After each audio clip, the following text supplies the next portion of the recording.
우리는 사사기에서 사무엘상으로 어떻게 이어지는지를 주목해야 합니다.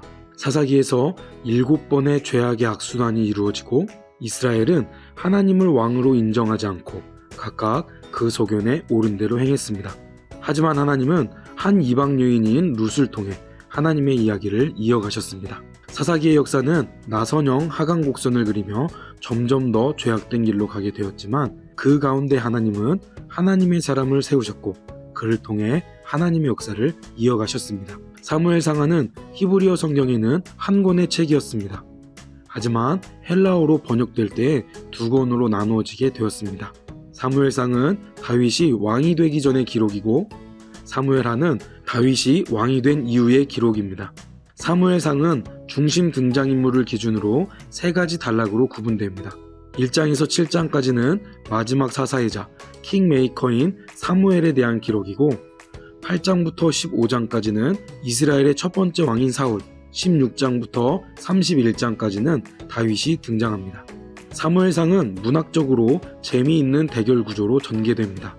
강자와 약자의 대결이 반복적으로 이루어지고 그 규모가 점점 확장되는데 언제나 그 대결의 승리는 하나님을 의지하는 약자가 차지합니다. 사무엘상에 처음 등장하는 대결은 한나와 분인나의 대결입니다. 그 결과 하나님을 의지했던 한나가 승리하고 사무엘을 낳습니다. 그 이후 대결은 사무엘과 엘리 가문의 대결입니다. 하나님은 어린 사무엘을 통해 역사를 이어가게 하셨습니다. 한 가정에서 연약한 2 여인의 대결은 점점 확대되어 다윗과 사울의 대결 구조까지 이어집니다. 그리고 다윗과 골리앗의 전투에서도 이 대결 구조는 이어집니다. 결국 사무엘서의 저자는 의도적으로 이러한 대결 구조로 이야기를 확장해 나가면서 결국 세상의 힘을 의지하는 강자와 하나님을 의지하는 약자의 싸움은 항상 하나님을 의지하는 약자가 이긴다는 진리를 말하고 있습니다. 사무엘서의 주인공은 다윗입니다. 그리고 사무엘상은 다윗이 역사 속에서 어떻게 등장하는지를 기록합니다.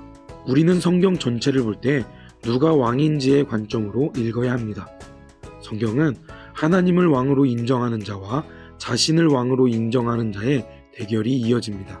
그런 관점에서 사무엘서는 하나님이 이스라엘의 진정한 왕이심을 인정하며 하나님의 대리 통치자의 역할을 잘 감당하는 다윗 왕의 이야기인 것입니다. 물론 다윗도 온전한 자는 아니었습니다. 하지만 하나님의 마음에 합한 자였습니다.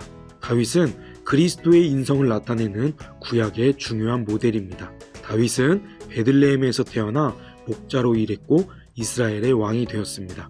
사무엘상은 우리에게 왜 사울은 버림받고 다윗은 왕이 되었는지를 묻습니다. 사울과 다윗의 가장 큰 차이점은 하나님의 말씀에 대한 자세입니다. 사울은 율법에 순종하지 않았지만 다윗은 율법을 지키고 하나님의 말씀대로 살려고 노력했습니다. 그렇기 때문에 하나님은 다윗을 하나님의 마음에 합한 왕으로 세우시고 그의 삶을 이끌어 주셨습니다. 우리의 매일의 삶 속에서 다윗과 같이 하나님을 의지하는 약자가 되시길 바랍니다.